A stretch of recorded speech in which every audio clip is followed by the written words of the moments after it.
Earth Day, and we want to continue that celebration today by just noting the concluding day of President Biden's climate summit that has attracted national leaders from all over the world. Today, they're concluding with sessions on technology, clean energy, renewable energy. It's been very encouraging to see the way that nations are stepping up. As you know, from the press reports, President Biden has committed the United States to reduce its carbon emissions by 50%. Canada has followed suit, Japan, other countries. And in addition, President Biden has stopped the Keystone Pipeline, which was taking oil from the tar sands of Alberta, Canada, into the United States and disrupting Native American lands and causing all kinds of environmental degradation. That's been stopped. They've been stopping now any new oil and gas leasing on federal lands. And they've announced that every department in the United States at the federal level will start putting climate change at the center of the organizing principle for the federal government of America. After 4 years of carnage by Donald Trump in the White House, this turnaround and this prioritization of the United States is extraordinary, needs to be celebrated. Obviously, there's challenges. Many of these endeavors have to pass through Congress with a Republican Party that is militantly denying that climate change even exists. So like with every country around the world, there are challenges. But to have the president take such a clear, focused stand for the most obvious fact in the world, and that is our environment is being catastrophically degraded and climate change is spinning literally out of control. And we need to take dramatic steps, essentially to put all of our countries on the equivalent of a war footing to remedy the climate disaster that is unfolding all around us. So we want to acknowledge and celebrate all the achievements, small as they are, knowing that there's a long way to go, but at least the Paris Accord has been revitalized and the world is moving more or less in the right direction. So let us celebrate that on a Friday, and let us pause now, as we always do, and just take a moment, become aware that we are of the earth. Our bodies are Gaia.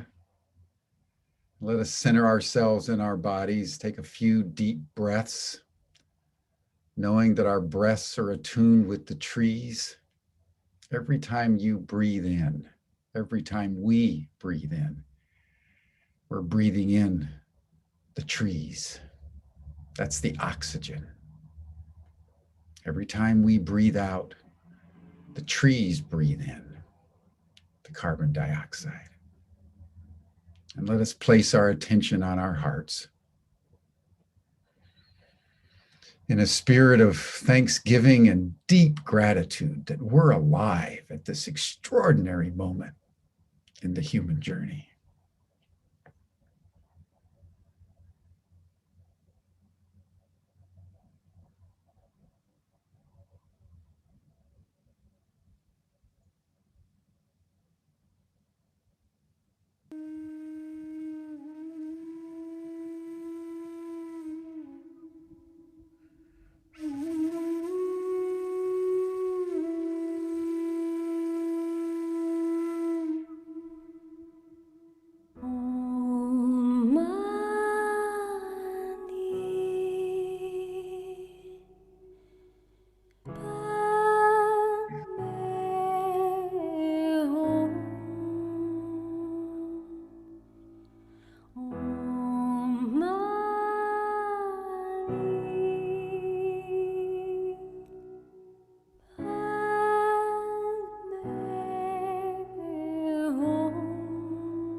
Thank you, everyone. Now, with an open heart and a heart full of gratitude for each and every one of you, I want to commence our program today by observing that this is the first session, day 223 of Humanity Rising, that we're actually going to journey inside the human body. We've talked a lot about humanity's relationship with the larger eco field. We've talked about the fact that we are the eco field, we are nature, we are Earth.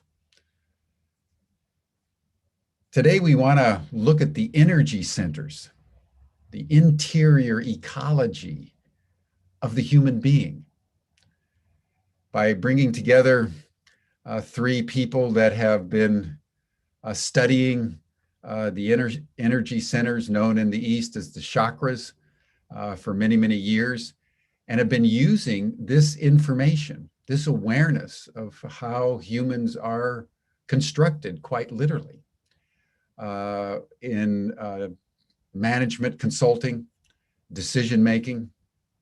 And so this is a perfect way to conclude our celebrations of Earth Day, to look at the Earth that we are and the exquisite, miraculous way that life self-organizes to give us our bodies. Just think, we're about 100 trillion cells, each one of us. And these trillions and trillions of cells are all working in almost perfect harmony all the time. How do they do that? At the heart of how we self-organize are these energy centers in our bodies, invisible to the naked eye, but as real as the physicality of who we are. So I want to introduce Hidde van der Pol, who is a management consultant living in Amsterdam, who's been using the chakra system, the pranic system in management consulting. He's worked with corporations around Europe and around the world for many years to lead them to higher levels of consciousness and interior transformation so they can do their jobs more effectively. I want to introduce his partner, Vivek Joshi, who was born in India, but grew up and now lives also in Amsterdam.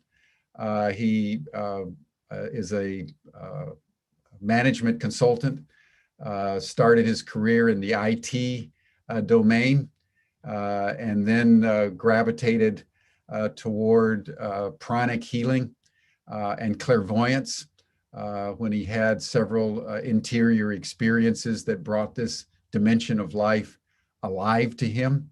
And he and Hidde worked together. I had the privilege, actually, of having a session with both of them several days ago. So I know a little bit of what they do. And I must say, I found it extraordinarily insightful. So what we're going to hear from them is really, I think, cutting edge awareness of how the human being operates from the inside out. And then Lesley Southwick Trask, a cultural anthropologist, like Hidde and Vivek, has consulted with companies all over the world and has also looked at the chakra system and has devised a system called Decision Code X, which is also a forthcoming book on how you use these energy centers, these chakras, for decision making in ways that can change your life, change your company, and help change the world.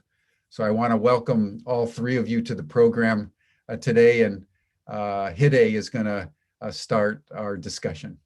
Thank you, Hidde. Thank you, Lesley. Thank you, Vivek. Welcome. Thank you, Jim.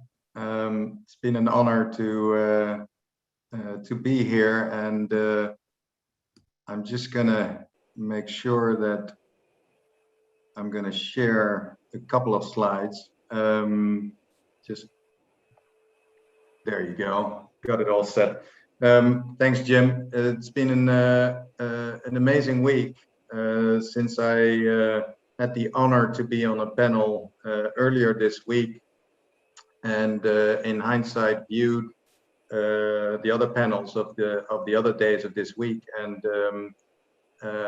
I'm fascinated by the red thread that is occurring in all of this, with the climate change top that you mentioned, with Earth Day, all coming together in building higher consciousness, I would say, of the human race, of humanity. And when I look at this picture, that's really what it tells me. It is humanity rising up to the challenges that we are facing. And it's not just humanity. I think the only way to do this is to look at it as a whole. We are partaking in a larger system. And you mentioned the 100 trillion cells or even more, and they do the same. So it's very symbolic that in the human body, things are operating as a single intelligence, and yet they're all separate parts, but they are connected. And I think that is something that has driven us at CEC. The name of my consultancy is Conscious Energy Consulting. And it's driven me and Vivek and my other colleagues to look at it as a whole. And in the whole, there are parts that are partaking into the whole. So everything is connected with each other. And that's how we came up with the three Trinity approach, with which we are attempting to increase consciousness in corporate life, in the corporate arena. And so before we go into the spiritual part, and obviously through that to the energy and the energy work that we are that we have embedded in this system, I just want to go quickly over the three trinities. So the first one is all about the physical, the mental, and the spiritual. Basically, that's an individual approach of one part, if you like, from a whole. But at the same time, if we look at the collective, there is a collective physical condition in an organization, in a team, and the same can be said for the mental and the spiritual. As we work with corporate environments, they're very mentally focused. So we came up with the idea, in order to kind of make this dashboard work towards an increased consciousness, we want people to have something tangible to start a dialogue around. And so we've chosen assessments in each of these dimensions. So on the physical, we use an orthomolecular blood test, which is a very vast, broad information giving test around coming from 3 drips of blood that are taken from your finger. And you get an awful lot of insights, not only in stress factors or stress imbalances, but also your vitamins, your neurotransmitters, and a lot more. And it's fascinating to see already there that through just a drip of blood, you can have access to a whole lot of information. In the mental arena, the mental dimension, we are working closely together with the Barrett Value Center. Maybe some of you might know them. Value-based leadership, value-based organizations, This is really a very in-depth, simple assessment, but it gives you, again, it opens up a door to a lot more information. And then last, but certainly not least, is the spiritual dimension. And that's where we're gonna dive into a little bit later in this session. The assessments is all about what we call a psychological energy assessment. So by measuring the imbalances in the different energy centers of a human being, we can say something about the imbalance, the relative imbalances of these energy centers. And each energy center has a psychological and a physical function. And so when we tune into that, we can say something, we can profile something on the individual, and even on a collective in a slightly different way as well. So and that's where Vivek comes in, and where I'm very, very proud and honored to have been working with him for the last 5 years on this specific area. And so I'll leave it to him to tell a little bit more after I've gone through 2 more slides after this one. The second trinity that we use is the I dimension, the we dimension, and the it, or the task at hand. This is more aimed at the collective. So it's the dynamics between the I and the we, and how they are related to the it, or the task at hand.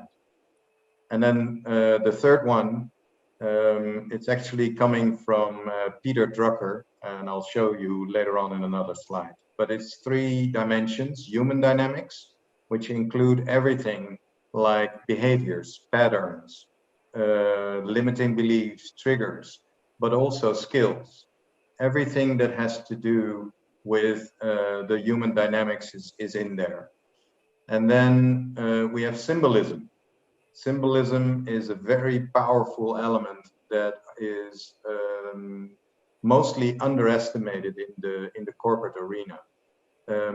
For example, just one example, if you look to the value of a company, say it would be transparency, and you then walk in the physical building of this company and you see all doors closed, no glass windows, curtains closed, then it's not in line with what you actually say you want to be. So that the value is not symbolized in that way. And that's just a simple example, but there's a lot more there that can be used in desired cultural transformations. And then last but not least, systems. So the systems can also be used to help transform an environment or a culture, if you like. And so the last trinity is more based at an organizational level. Now, so these are all parts. So there's 3 trinities, 3 parts, if you like, but they are all connected. So it's mainly like a matrix, how we go about this. So we give corporations this framework, and yet at the same time we hold it openly, and we let the frame basically go, because we want people to feel and experience that when they focus on one of these elements, it has an influence on the whole. So our attempt is to increase the dashboard with which they can increase their consciousness, and with that speed up the desired transformation that they want. And this can be an individual, a team, or an organizational transformation. So this is the last slide, and then I'll go to the exciting stuff of the energy and the chakras. But when we talk about consciousness, we can also say that there's a level of consciousness in an organization. And so, again, just a model based on Peter Drucker's work. We are using this to, again, see that there's different parts that are building up this house, this solid house. And when you're conscious about the different elements, the different parts, and seeing it as a whole. So realizing that no matter where you put your focus, it will have an impact on the rest of this house, on all the other elements. And specifically based on the saying, culture eats strategy for breakfast, it is based on a non-alignment between culture and strategy. If there is no alignment, then culture will eat strategy and your strategy will not manifest. So with all the trinities and with this house as a kind of a model to start our journey with our clients, we increase their consciousness and give them more elements to play with to affect the whole. And that's a little bit where we come from and how we go about it. And now back to the spiritual element of the first trinity that I showed. Vivek, I really want to get you into the conversation now, because this is your field. I've been, as I said, tremendously honored and full of gratitude that I've been able to work with you in the past 5 years. Vivek is also my spiritual teacher in pranic healing, and I never would have thought in my previous corporate life that I would be bringing this vast and important piece to corporate life together with you. So if you want to step in and take over, then we will continue the spiritual journey of today.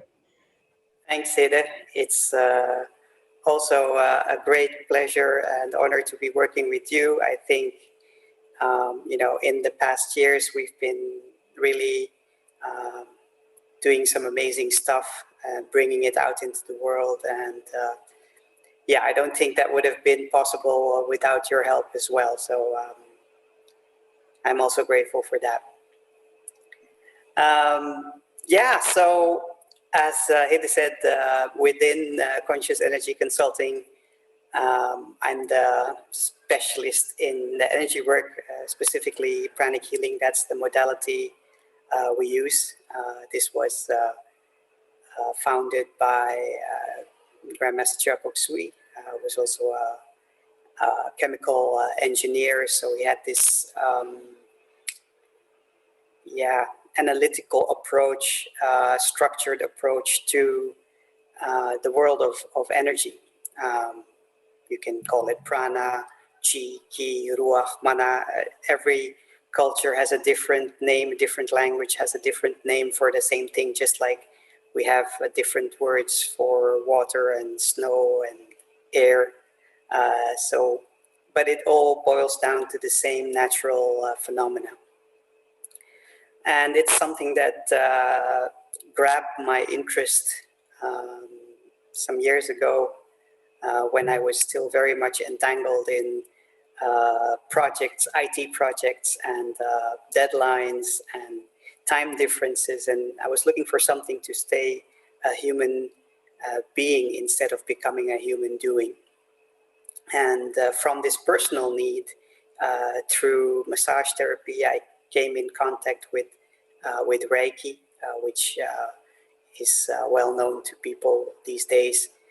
That was my first contact with energy work, and it gave rise to many questions.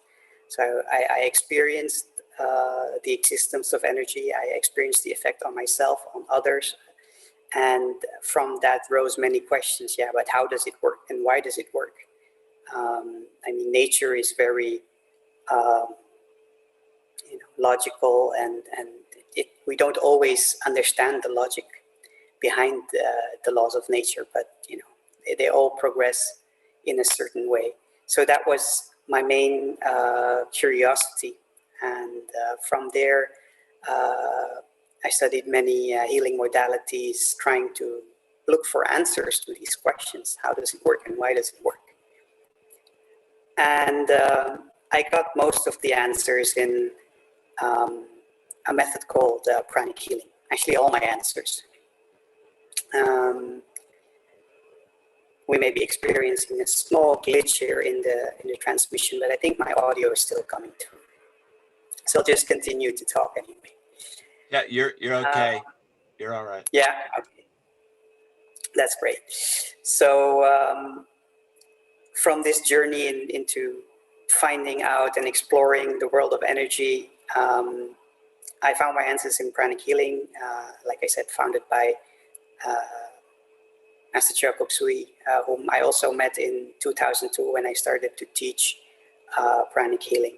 This was during the World Convention, and yeah, he was an amazing soul. Everything I'm sharing with you today and much more, I'm eternally grateful to him for that, because without that teaching and understanding, I would not be able to share and implement what we're doing right now. Yeah, and we're also getting in some questions in the chat, like how do you spell that? That's Choa Kok Sui. I'll put it in the chat later. Also, if you, since we're having some questions, if you would go to vivekjoshi.com/ubiquity, you can fill in a form, and I'll make sure you get a lot of additional information. I mean, there's only so much we can discuss today, and I would really love to give you an experience as well. So before we go to that, I want to give you a little bigger picture of energy work. It's often associated with healing physical problems, psychological problems, but pranic healing for me is the art and science of energy and how it affects your life, all aspects of life. And this extends to organizations, spaces, many different things. Jim started with this analogy of the body and all the cells, the trillions of cells, self-organizing, and and how it all functions naturally. And I think if we in organizations get more attuned to the laws of nature and align ourselves with that, also organizations would improve their functioning as well. And where we see disease in organizations, like a lot of people having burnout or financial problems, other issues, that's a sign of misalignment. And this can also be viewed from an energetic perspective, which I won't go into completely today, but there's a bigger picture out there, which I will share a video for those people that have registered. They can watch the video at some later date if they're interested in the energy and organizations part. We have the chakras, but then we have the 7 rays. We have the organizing principles. I'm sure some of you may have heard of Teal organizations or the book Reinventing Organizations. It describes different forms of organizing or self-organizing. And there's even, there's many analogies you could draw from that, and you can go even beyond those self-organizing principles. But right now, I would like to, I'm not assuming that anyone has knowledge of energy, so I would like to do a few small, simple things just to give everyone a little experience. Now, standard practice to experience energy is by sensing the energy with your hands. And I would like to do that with you. So if you're watching this and you would like to join in, we can make this a little interactive session. So the first thing we need to do is to establish that there is something we call prana that can be felt, and with some training can be seen as well. But feeling it is relatively easy. So if you would just follow me and press the palms of your hands. And this activates the energy centers in your hands. And just press the tips of your fingers. And there's little energy centers in there as well. And just make a fist and expand, make a fist and expand. What we just did is we did the reverse. So through the physical body, we stimulated the energy body. And if you just hold your hands a little, like 10, 15 centimeters apart, and just relax. Don't concentrate on anything particular. Just sense if there's something you can experience. I'm going to give you a little time. You can just breathe in a relaxed way. And if you want, you can connect your tongue to your palate, which helps the flow of energy.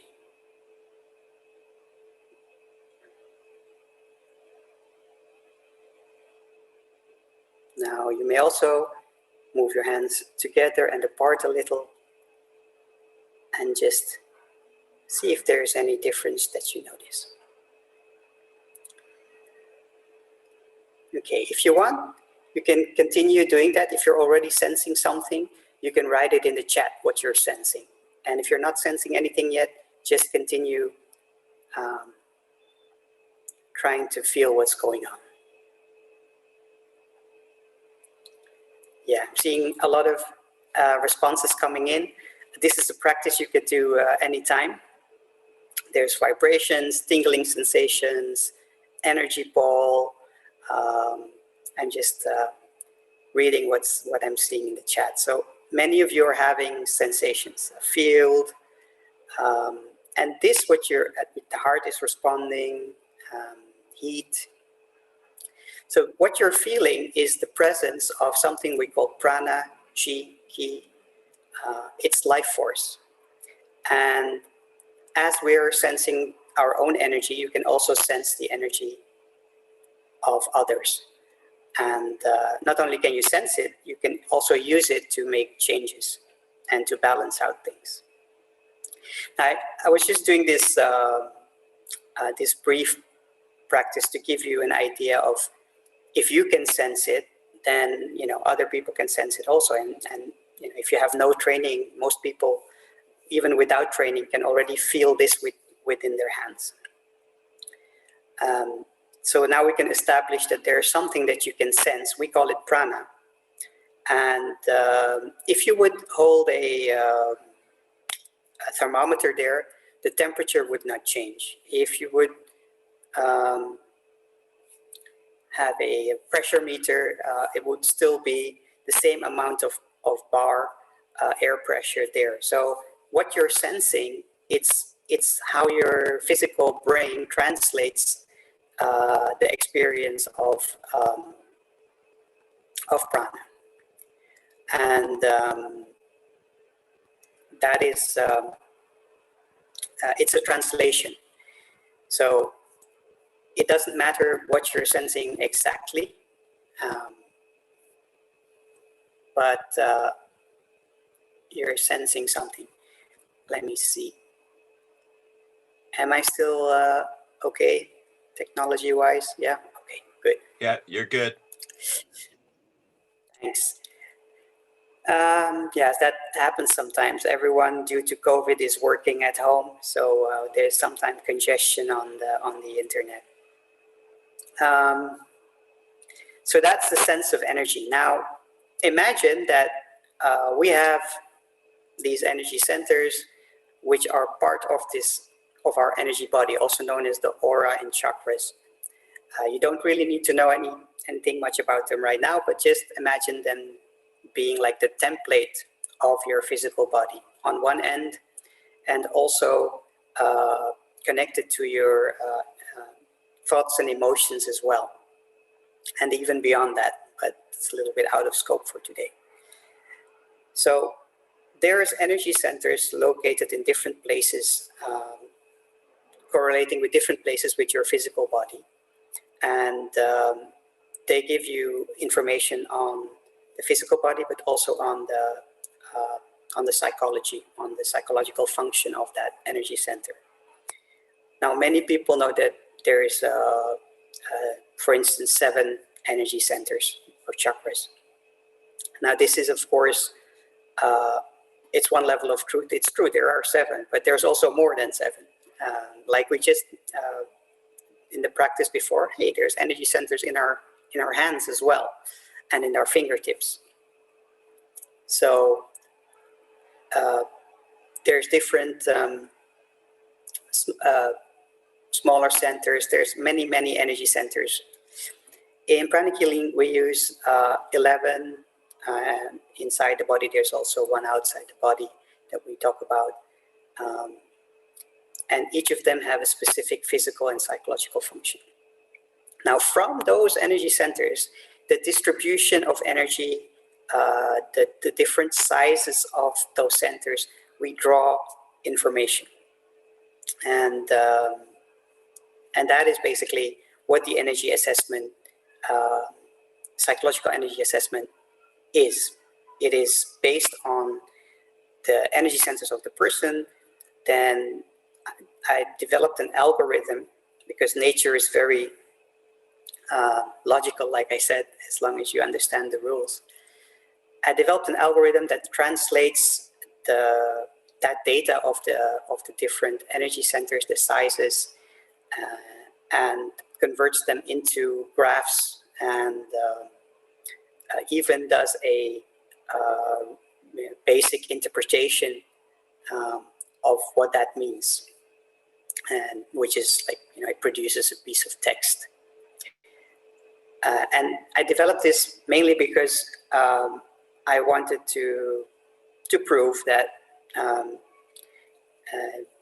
it's very logical. There is it may be experienced as magical, and I do believe in magic, but it's also good to understand how things work. So if it's that logical, a computer should be able to do it. That was the premise. And from that, I set out to develop this report. I already did those reports by hand without an algorithm. So that's the basis. And that basis, again, is founded on the psychological functions of the chakras, as mentioned in the pranic healing methodology. So we build on top of that this application. Yeah, so that's what Hidde and I have been up to. And I would like to give you also an experience of how that can be. Of course, we don't have time to gather your data, push it through an algorithm, print a report, but I will give you a live taste. And for that, I will need 2 volunteers. But those 2 volunteers, they need to know each other. So maybe you're on this Zoom session, and I know there's also people on YouTube and Facebook and other channels. Unfortunately, we can only pick people from the Zoom session to join in as a volunteer right now. So if you're in this Zoom session and you're in here with someone else that you know, 2 people, 2 friends, partners, anything, doesn't matter what your relationship is, but you know each other, then if you could just raise your hand and in Zoom, then we will pick first 1 person, and then this person can notify who the other person is that they know that has also raised their hand. And that way we can do a little experiment, and we can give you an idea of how this energy assessment works. So, Daniel is the person that is going to join me, I believe. okay, fantastic. So we have Kurt, and Daniel will join in a bit. So Kurt, is it okay if I just have a look at your chakras and tell you what I see? Yeah. Well, that's always important. We always ask for consent. It's just proper to ask people before you have a look in the energy center. So what I'll just quickly do is I'm going to sense the different energy centers, and I'm going to give back to you what I find. There's nothing shocking. There's normally just stuff you know about yourself. It will be your qualities, your challenges, and we won't be revealing anything personal. But in general, we will just discuss, like, okay, this is interesting for you. So let me just have a quick look.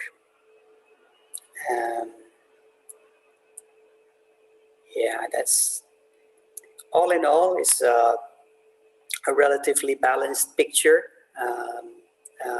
But of course, we all have our small, unique qualities. In your case, for instance, you have a strong ability to be creative. You have good eye for detail. And creative, I mean in the broadest sense of the world.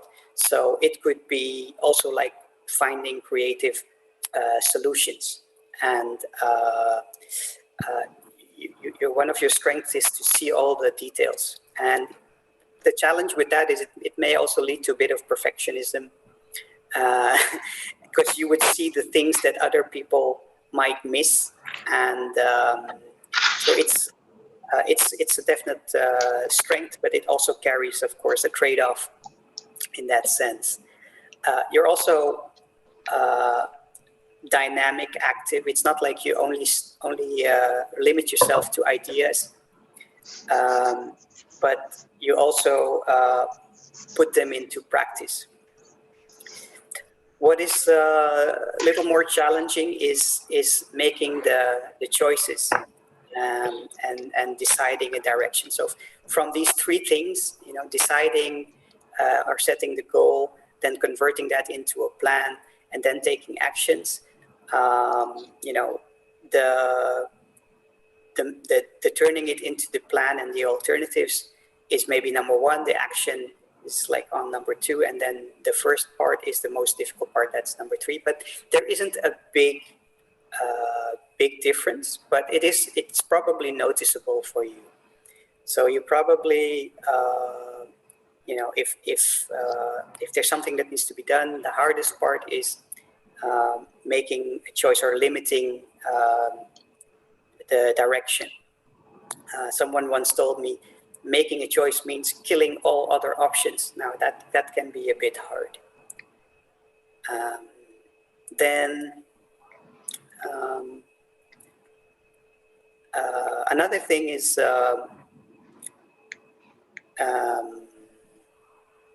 there's a relatively good balance between the needs of others and your own needs. You have a strong sense of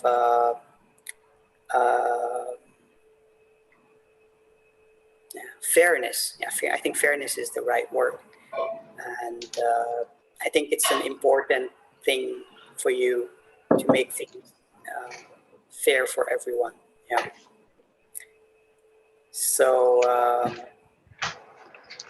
that's just a small taste. I was wondering, does this resonate with you? Yes, And obviously. Yeah. We'll probably ask Daniel or Lesley also knows. So, Okay, well, maybe I think Daniel was here. Daniel, do you recognize Kurt in this? I don't know. Unmute. Unmute, Daniel. Okay. Yeah, that was a great read, Vivek. There you go. Now we see Daniel. Nice to see you. Welcome, Daniel. So it's always nice. I mean, I could be telling anything. Kurt and I haven't met before, so it's always nice if someone else can also confirm the reading. Thank you for doing that. Daniel, would you be okay with me doing the same for you? Something similar? Sure. Yeah. Okay. Let's see.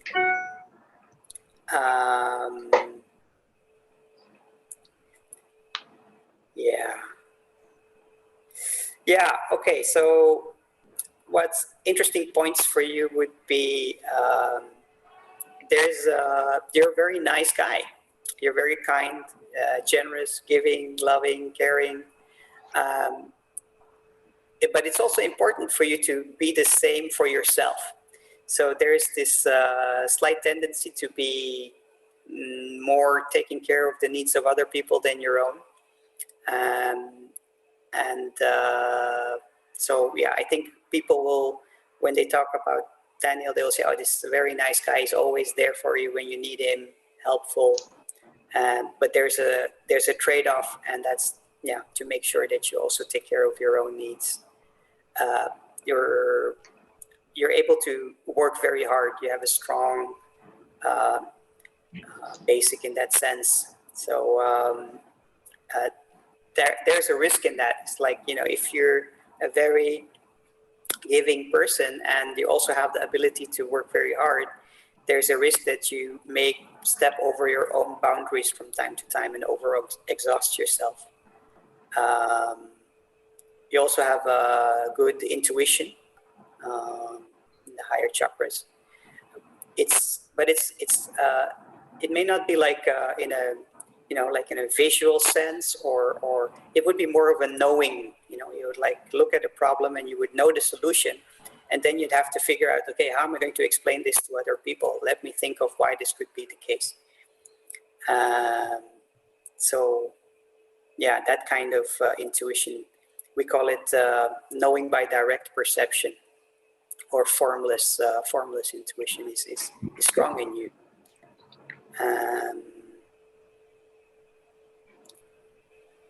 Yeah, there may be some people, including yourself, that you could forgive, and yeah, it's something that it's not very very big, but it's something it's good to be aware of that. It's like, okay, maybe just make a list of things, and I mean, people, including yourself, that you still may have to forgive for something. Yeah, so that's just an idea of that. How does that resonate with you? Does it make sense? Definitely, it makes sense. Thank you. Great. Yeah, you're welcome. And can Kurt also confirm? Oh, definitely. And it looks like Leslie's probably going to agree. Pretty right on, but go ahead.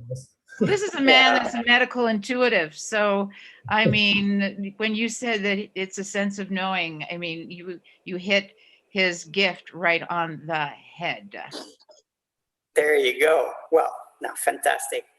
So this is just a demonstration of how the process works, and the kinds of information you can get from it. Like I said, it's not very shocking. Often it's a confirmation of what you know, but sometimes it gives you just the insight you need to develop further, and to know, like, oh, where's my blind spot, or I thought I had taken care of this, and there's still something to do about it, or like, oh, I'm so happy that it's being confirmed by a total stranger that this issue I've been working on for so many years, I made the progress, and it shows in my chakras. So it's very valuable in that sense. And there is no questionnaire, so you cannot fill in desired answers. And it doesn't take a lot of time. I mean, we go straight to, from consent, we go straight to debrief. So there is no process. Of course, there is a process on my end. I need to get the data, put it into the algorithm, produce the report, and then, of course, the debrief itself. Normally, Hidde and I, we spend like an hour and a half going through all the different aspects that we find in the energy, and in an interactive session with the person being debriefed. And it's always I find it always a very magical experience. So yeah, I would like to thank both Kurt and Daniel for participating in this demonstration, and hopefully it gives a sense of what is possible. And like I said, for this session we're doing some brief tasting, but it's actually it's quite an elaborate system. You have a perfect name for what you do, because Vivek, what does it mean in English? Right? Yeah, Vivek actually means discernment or wisdom. It has many translations. It's often translated as discernment, and in the esoteric sense, discerning between what is real and what is not real. Yes. Yeah, I always say, my name is Vivek. I still have to reach the Ananda. His name was Vivekananda, because he was a Swami with Swami Muktananda. Yeah. So, great. So thanks for that. Let's see how we're doing time-wise. Okay, there's one more experiment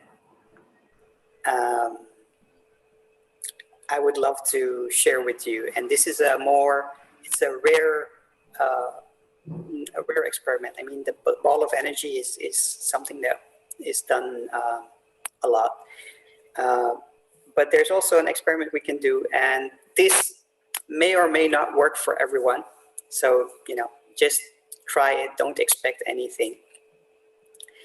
But it's based on the idea or the concept that energy affects matter.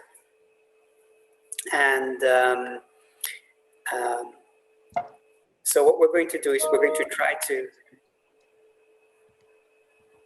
affect our body. So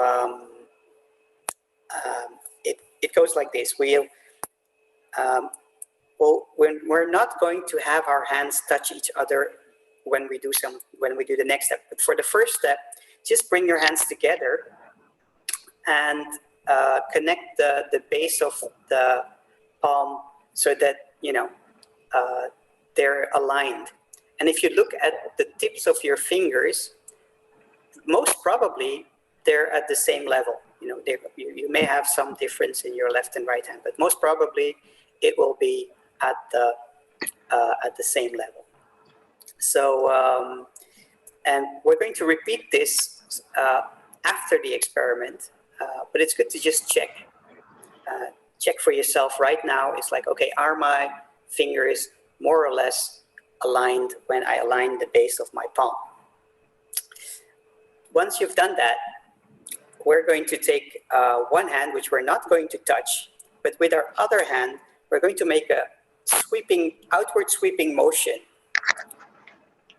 And we're going to do this maybe 10, 20 times. We'll just make this outward sweeping motion.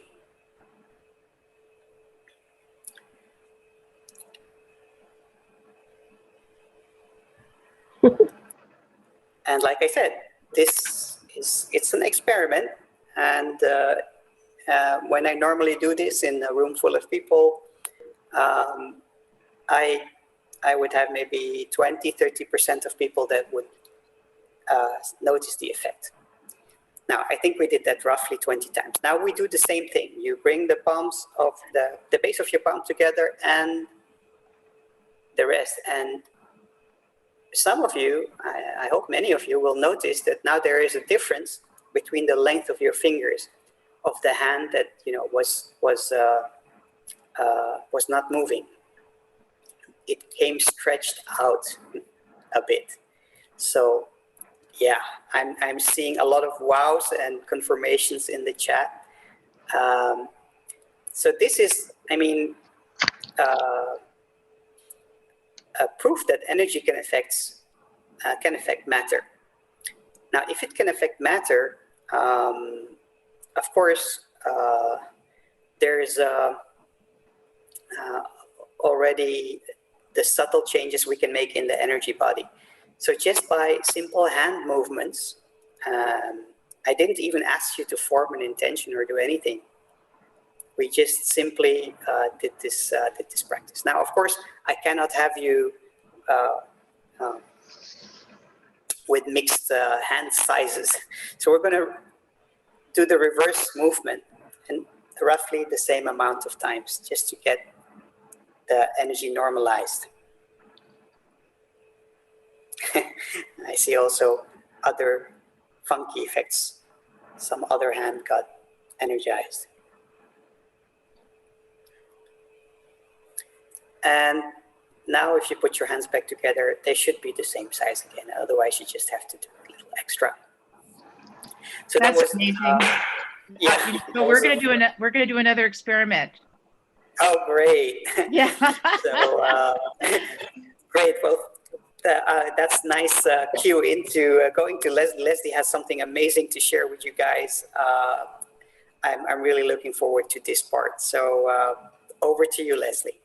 Thank you so much. Well, we're going to do an experiment in relation to a decision that is in play in our lives. And as I begin, I'm going to just ask you to think about a decision that's sort of coming into your consciousness that's maybe in the midst of being made. Maybe it is about to be made. Maybe you didn't even know it was there and it's just shown up.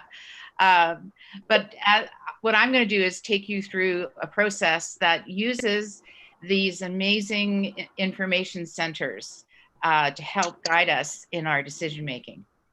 And I want to just comment as I get into this that it's, I think, fascinating that Hidde, Vivek, and I all came through this from a corporate background and found ourselves inside of this work. In my case, it came from years and years of the rock face of major mergers and huge cultural transformations of very complex systems, and just realizing that the theories, whether no matter how wonderful they were, you know, in terms of Senge and Lafferty and all of those amazing gurus in the organizational management arena, Porter, they weren't cutting it when it came to complex decision making. People were just really limiting themselves around the strategies that they were developing. And as it said, that necessity is the mother of invention, burnout is the mother and father of innovation and transformation. And what happened is that my identical twin sister, Hillary, and I were working on major mergers, one of which was Bell, which is the equivalent of AT&T in the US. And she had been working so hardcore at their transformation that she completely burned out and said, I'm out of here. I'm out of here. I need to go and do other things to understand change and transformation. I'm just going to ask if we can just do screens off and the audio. There's somebody's got a mute, but needs to hit a mute button because we've got some sound going on at the moment. That would be great. Thank you. All right. So there was a lot of sound in Hillary's life that was not working, and she then went on to start to do healing work and became a Reiki master. And in the course of her doing her journeying into the healing modalities, I continued on in the corporate world. And I just had completed a major dismantling of a natural gas corporation. And it had been brutal, absolutely brutal, the work in terms of all of the reconfiguration, the leadership that was jarring for positioning, the cultural warfare that was going on, that when I came out of the final wrap-up session, Hillary looked at me and she said, you are completely and utterly wasted. I said, I know, I just need sleep. She says, no, it's not just sleep. You need to have some work done. And I go, no, just sleep. And after 2 days, sleep and still a mess, she took me to see Carol Tolley, her Reiki master, who said, as I walked through the door, "Oh my God, Lesley, you have no energy from the neck down." And I went, "What do you mean I have no energy from the neck down?" She said, "You have none. Like literally your head is like confluted and then there's nothing." And she said, "Let's try an experiment. Let's see if you can put a cord down into the earth." And I said, "Oh, that's no problem. I can put a cord down into the earth." And I sat there, and an hour and a half later, because my cord just kept being a bungee cord, it went down, back up, down, back up. It took me that long to start to realize that my energy system was completely out of whack with the complex ecosystem in which I was one. And in that moment, I realized that the way we had been approaching transformation organizationally was archaic, and that really there was a gift here in terms of using the energy body to understand how not only do we transform, but how do organizations move through the transformational process if they too are a complex, diverse ecosystem. And then over the course of 20 years, we developed the framework for how people make decisions that are using the information that's inherent in the chakras, and then using the movement through those chakras into a wise decision. This has been tested with thousands and thousands of people. We did the future of law for Canada. We did the future of the medical system of 3 provinces. We did the economy of 2 provinces, all using this system. So it's certainly been tried and evolved. And now I'm going to share with you what we're about to do that you can now use this in your own decision making. So I'm going to just slip into the screen here. And as I do this, a big shout out to Hilary Van Welter, my partner in crime and life and all things wonderful.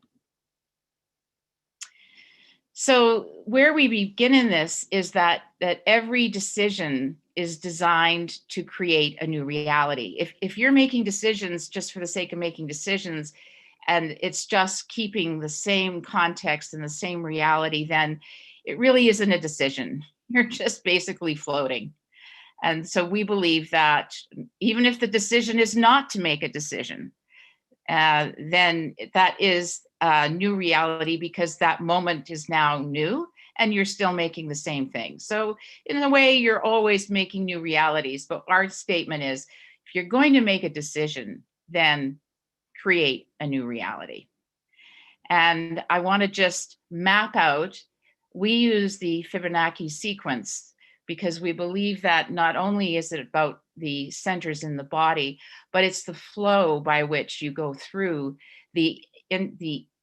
moving in an entry into the decision process and move through it and turn and twist in it. We believe that the spiral, as we know in spiral dynamics, is a really important framework and in itself an elegant design that is part of human decision making. But we also want to comment that we've mapped on cultural systems as well into these amazing energy bodies. We've discovered that in decision making, it's about grounding. And we've discovered that in terms of the cultural system, this is where our economic system actually lives. And then if we move to the second chakra, it's where we really start interacting with feeling and with our sense of connectivity. And this is where our social system actually lives. And in the third, this is where we start to become part of who we are and our gut brain. And this is the political system. And very fascinating when you work with politicians, how their third brain is activated and how hard it is for them to get out of their third brain.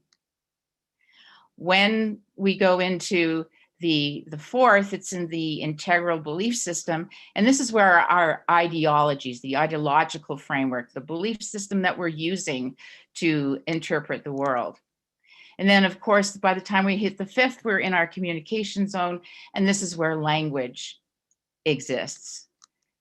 The third eye is where our vision is, and this is where we've discovered the technology cultural system is activated.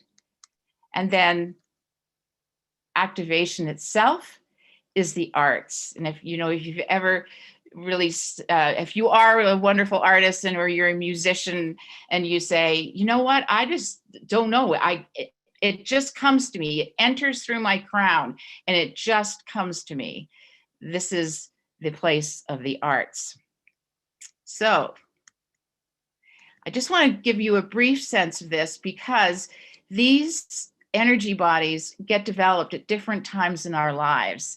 And when we start doing deep decision making, we realize that there's cellular memories sitting inside of each of these chakras that have been programmed in the subconscious through these different ages. And what was influencing us during that time has an enormous effect on what's going on in that part of our energy code. So we know that survival, which is the main direction of this is security, occurs in the womb, and it will be calibrated or informed until 6 months of age. And then interestingly enough, we recalibrate our sense of survival between 14 and 15 years of age. Our feeling domain, and this is where creation comes, the true sense of creation because of it being in the womb, this really gets initially programmed between 6 months of age to 2.5, and then it's recalibrated at 15 and 16. Our sense of identity, our notion of personal power, initially gets programmed at 2.5 to 4.5. Those terrible twos, if we're out there, and then recalibrated at 16 and 17. Our integral, that gateway between our inner self and the outer world, and where we are learning about giving and receiving, this is programmed into our subconscious between 4.5 and 6.5, and then it's recalibrated again between 17 and 18. Voicing, when we start to really get a sense of our self-expression, is between 6.5 and 8.5, and then recalibrated between 18 and 19. And vision, our self-image, our perspective on the world, where we start to see where we fit in the wider world, is between 8.5 and 14, and then we recalibrate it between 19 and 20. And our activation, or our spiritual or sense of purpose, is between 14 and 21, and it's recalibrated 21 to 22. Now, these keep going, so these keep evolving, and it sort of, you say, well, what's going on after that? Well, between 21 and 28, we're working with our karma. Between 28 and 35, we're working with our soul purpose.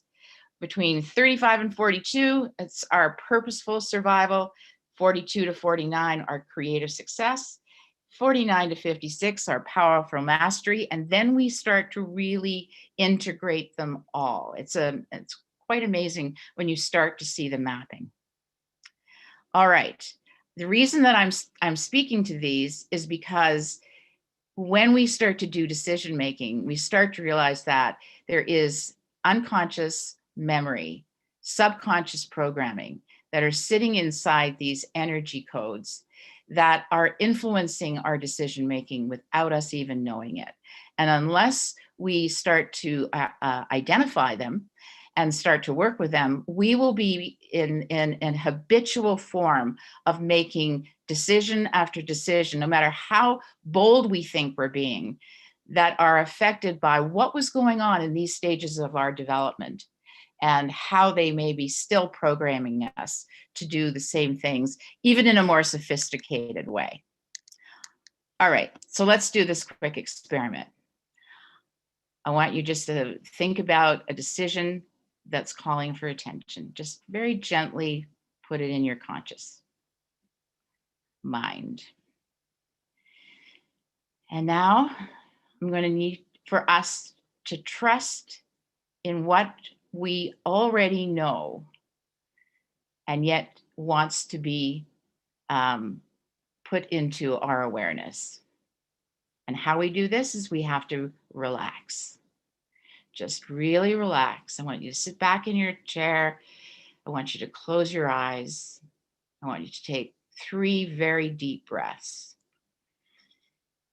In and out. And just breathe all of your stress out on the exhale. Breathe in the beauty of that clean air and then breathe out the stress. Relax your toes. Relax your ankles, your knees, your hips, your back, your shoulders, your neck, your ears. I want you to imagine a massive light shower falling from the heavens on you. It's pink, it's silver, it's translucent, and yet it's just falling like a rain shower. And I want you to just have this shower falling all down you and allowing it to take anything that's stuck in your aura, in your energy field outside of your body. Just let it run off like it's a shower. Just let that energy move, showering you all the way down. Just take note of what's leaving you as it's moving into Mother Earth.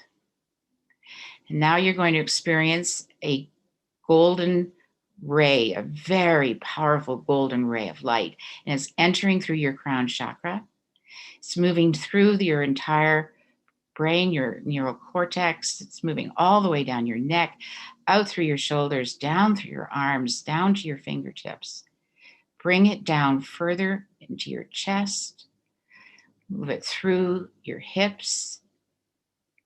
Move it down through your legs, down through your feet, and into the ground. Take that golden energy cord all the way down into the Earth's mass, deep into its core. Bring in the energy from that core up into your body, up through your feet, up through your knees, in through your hips, through your womb, your solar plexus, up through your arms, hands, neck, head. Feel the flow of that energy coming from the divine and then down into the earth, and then up from the earth and down into the divine, up and down, up and down. Now put your decision in front of you and pay attention to where in your body you're feeling it. There will be a certain part of your body that is going to be activated. Pay attention to where it's the most vibrational. It could be a stress, it could be a tension, it can come in many forms, but you feel this part of your body activated as you put into your consciousness this decision.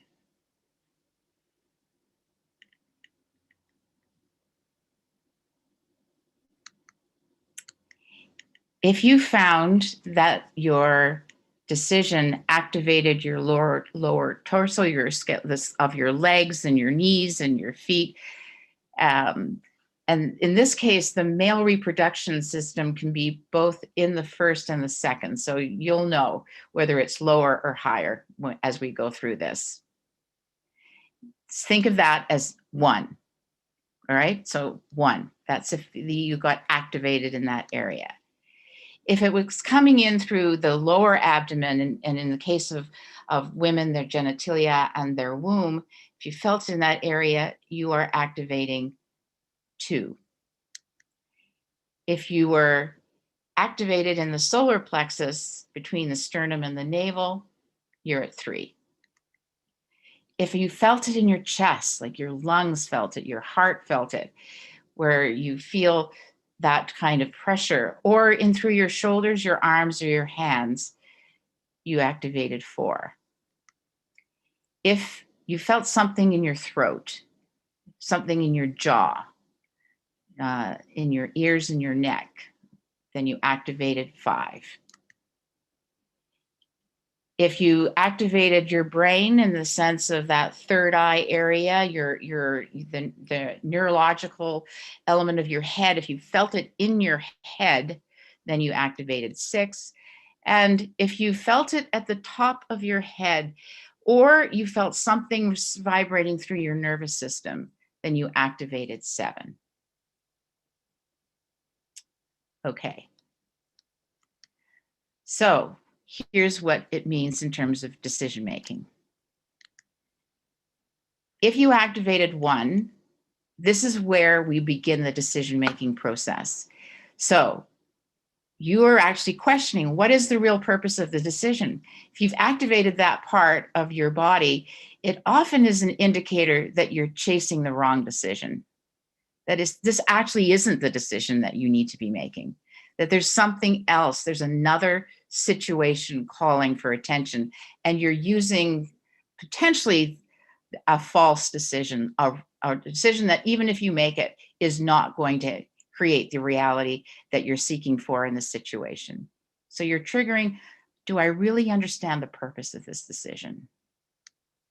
If you activated in the second, you are in the feeling domain where something about the feelings, dynamics in the situation are either undermining or driving this. And in that feeling domain, this is where the emotional elements start to begin, as well as the actual dynamics, the polarities that are at play. These can be the trends that are the yin and yang of what are occurring, and you're asking yourself to pay attention to this. If you activated your gut, then it's saying, what is my gut telling me? What's happening here that I need to pay attention to? Particularly, here's where the ego gets triggered. It's also a sense of personal power. So is this decision that I'm thinking about, am I limiting myself or triggering my ego in this that may in fact not be in the best service of this decision? If you felt it in your heart or in your chest, you're calling in a real attention to the beliefs that are driving this decision. And one thing we know about when we use decisions to change reality, by definition, we have to change a belief. Very rarely is it possible to make a decision that's going to change reality where our beliefs stay exactly the same as they did before. So that's what you're asking yourself to pay attention to. If you felt it in the 5th, then you were really calling in, what are the truths that are asking to be voiced in this decision?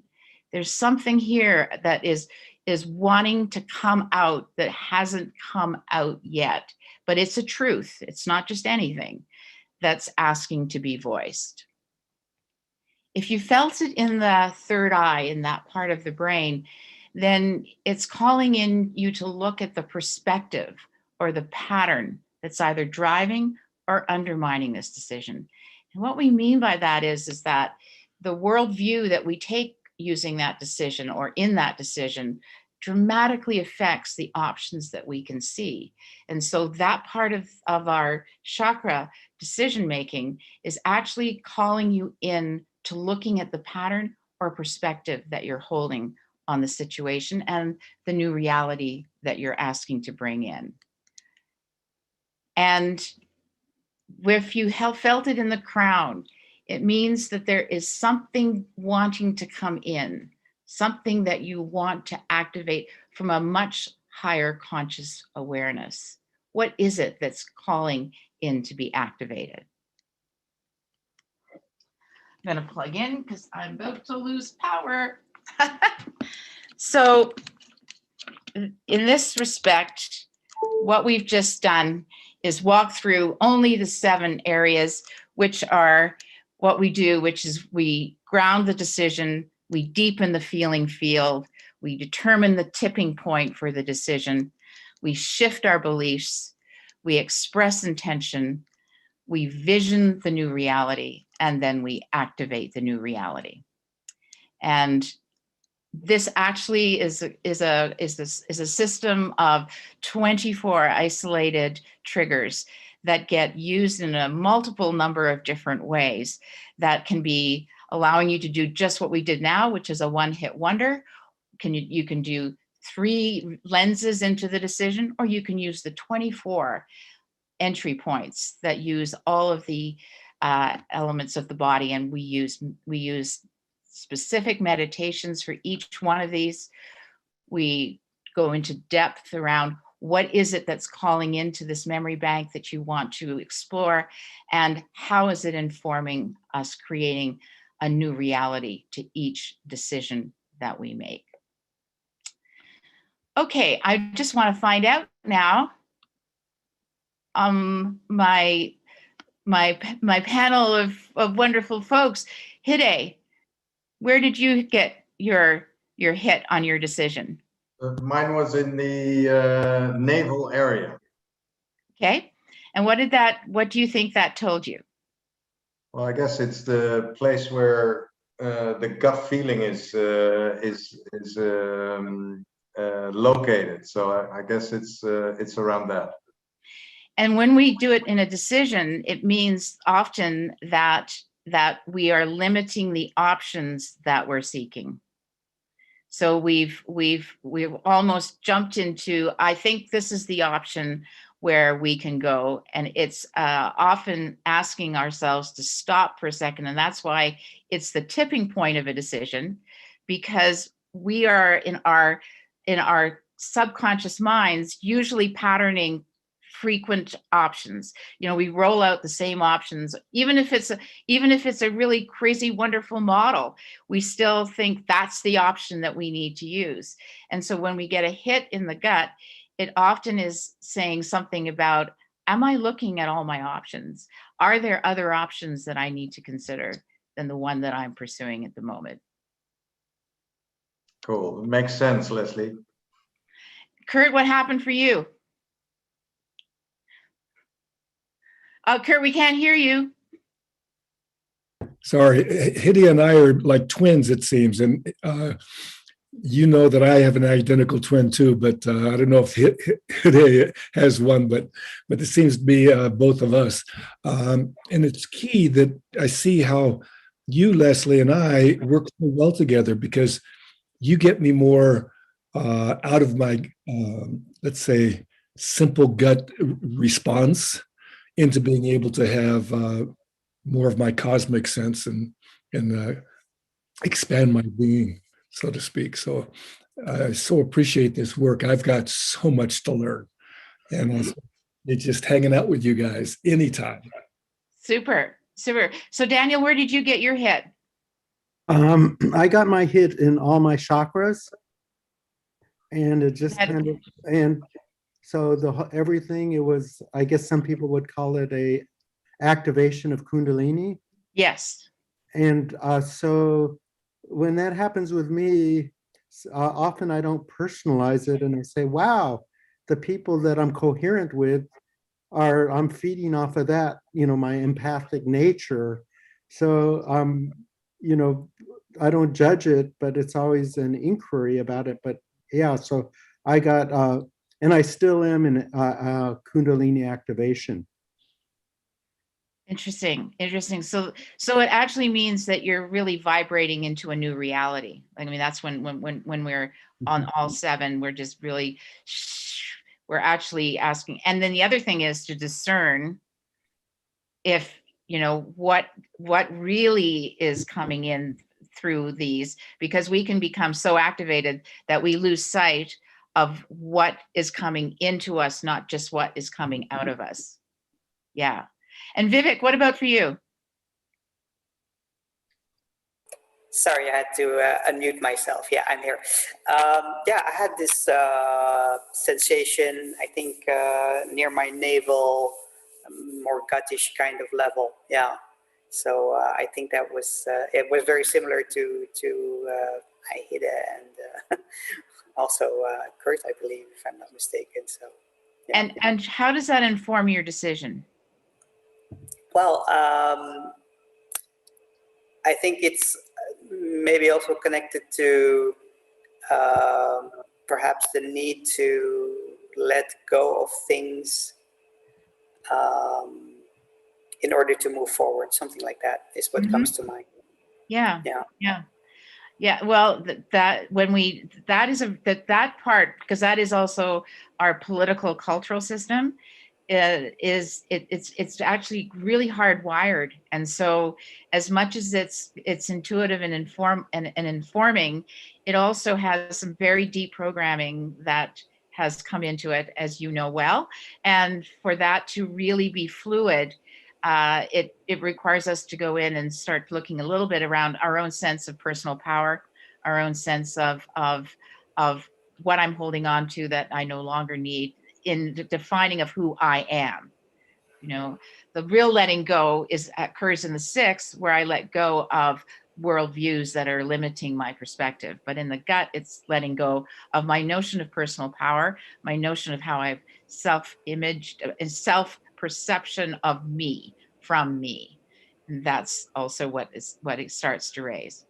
All right, we're running out of time, so I'm just going to say this, how this gets packaged is that it's in 24 incredibly beautiful pieces of art by Joanne Chilton, a Canadian artist.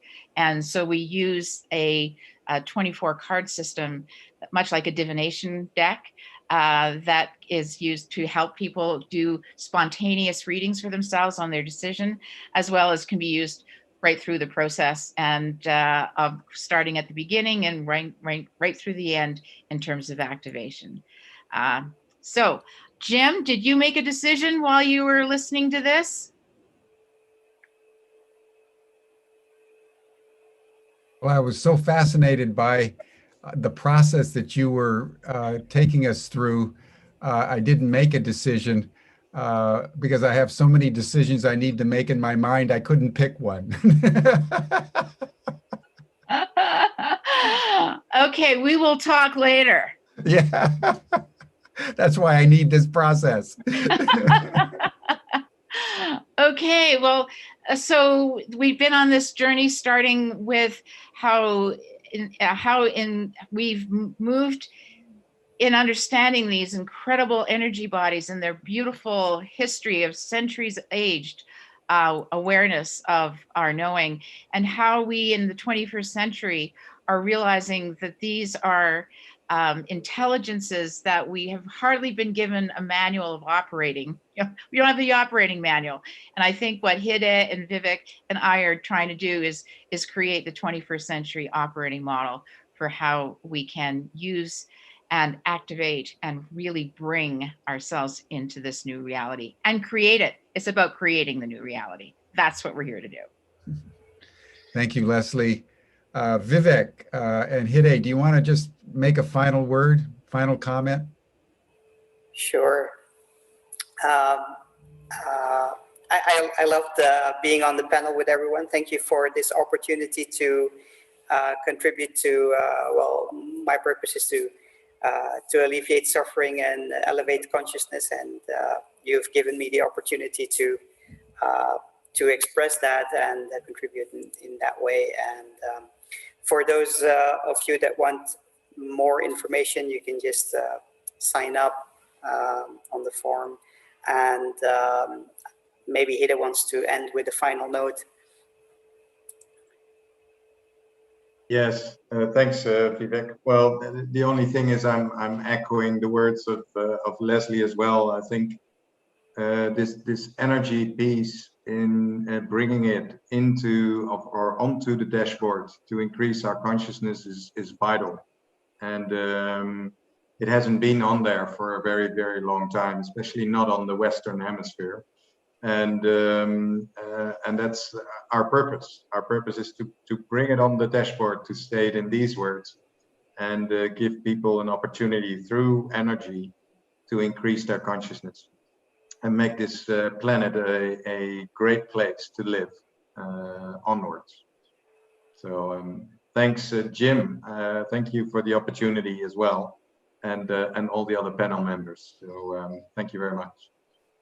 Thank you, Hidde, and thank you, Vivek, and thank you, Lesley, and Kurt and Daniel, for your courage and being willing to just open your chakras up to the world today. That was a noble deed, my friends. So I just want to acknowledge Kurt and Daniel as well. And I'd like to make just two comments in closing.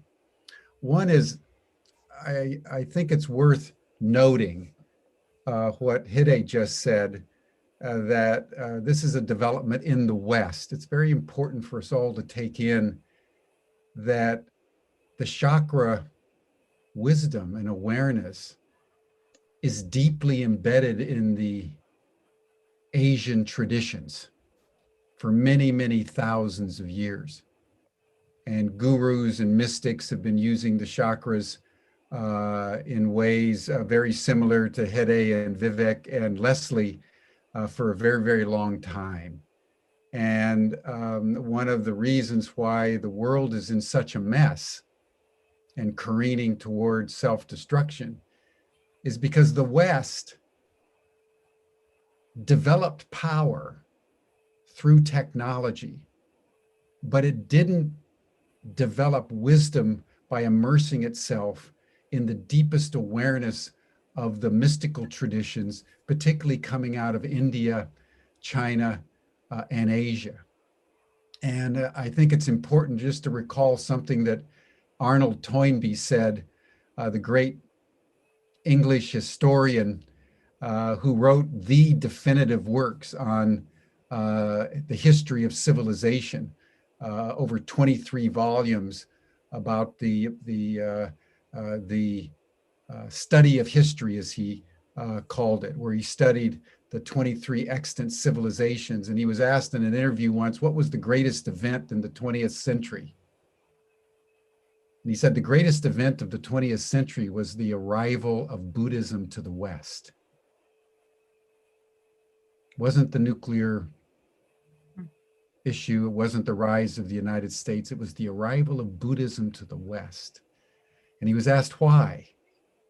And he said, it's because Buddhism is now, and the Western civilizational structure is going to start imbibing the wisdom of the East. And that has more potential to transform Western civilization, which if you've read Otto Spengler's The Decline of the West, a great work that he wrote in the 1920s, he said the West had come to its demise. It's come to its natural conclusion. We're in a decadent, falling civilization, he said.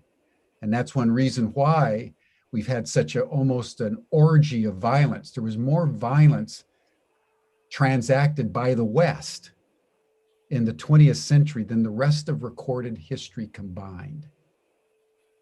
And so the arrival of the Eastern mystical traditions, the arrival of the Eastern mystical physics, which is being proven by Western physics in the world today, could not be more important and may be the most fundamental megatrend that will enable humanity to shape itself with more elegance and spiritual maturity. So what Hidde and Vivek and Lesley have been articulating today is the transmission of some of the deepest understandings of what actually constitutes the human being into a Western form that can be articulated almost like a Trojan horse, articulated in Western language and in the way that the rational corporate structures can understand, but is both deeply spiritual, very, very ancient, and powerfully important for all of us. I do chakra meditations on a regular basis. And I would encourage all of us to engage in an interior journey of meditation on a regular basis, just becoming familiar with our different energy centers, familiar with the colors, because the 7 chakras are associated with the colors, different colors of the rainbow. And there's nothing more powerful than doing rainbow meditations. Interior, maybe when you gaze at a rainbow, either refracted in your room through a prism that you put in your window, or just a picture of the rainbow. So you see the colors out from externally while you're imagining the colors internally, and that cleanses and cleans and unifies all of the internal energy centers that can illuminate the kinds of decisions and the kinds of comportment that all of us know we need to have in store. But most of us apply our intellects and realize that our intellects have very little effect from the neck down. But if you activate all your centers from your root chakra up, they can provide the illumination that the rational mind needs to actually act in alignment with love and compassion. And so I think that would be a comment that I would make. And then the second thing is, as synchronicity would have it, the session that we're going to have on Monday is going to be on vibrational intelligence. And we're going to have Gary Malkin, who's an Emmy award-winning musician, who's been working for decades on refining the vibrational intelligence that we also can access, linked to the chakras in some fundamental ways, but principally through music. And this is one reason why the Om chant, also coming out of the Eastern tradition, is so powerful. Sound, the making of sounds in certain ways and tonalities, can actually cleanse our chakras.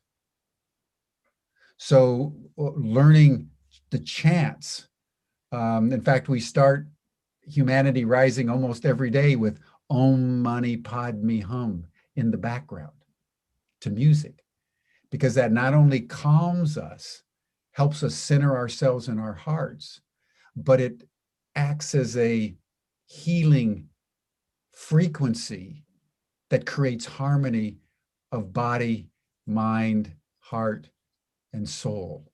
And so these are just some of the techniques that we're wanting to share around Earth Day as we celebrate who we are. We're not human beings, we're Earth. Just like I'm not Jim, I'm life. I call myself Jim, but I'm actually just life, connected with all other life. And so I want to thank you, Hidde and Vivek and Lesley. This has been splendid. It's been inspiring. And then on Monday, we're going to dive through a different vector, through sound and through music, into the creation of vibrational intelligence. So thank you, everyone. We'll see as many of you who can in our after chat session. And then again, same time, same station on Monday. Thank you all. Thanks, Jim. Thanks, Hidde. Bye. Thank you, Jim. Thanks, Lesley. So much. And Daniel, thanks. Thanks, you. everyone. Thank you. Bye-bye. Appreciate everything you guys do. Ah.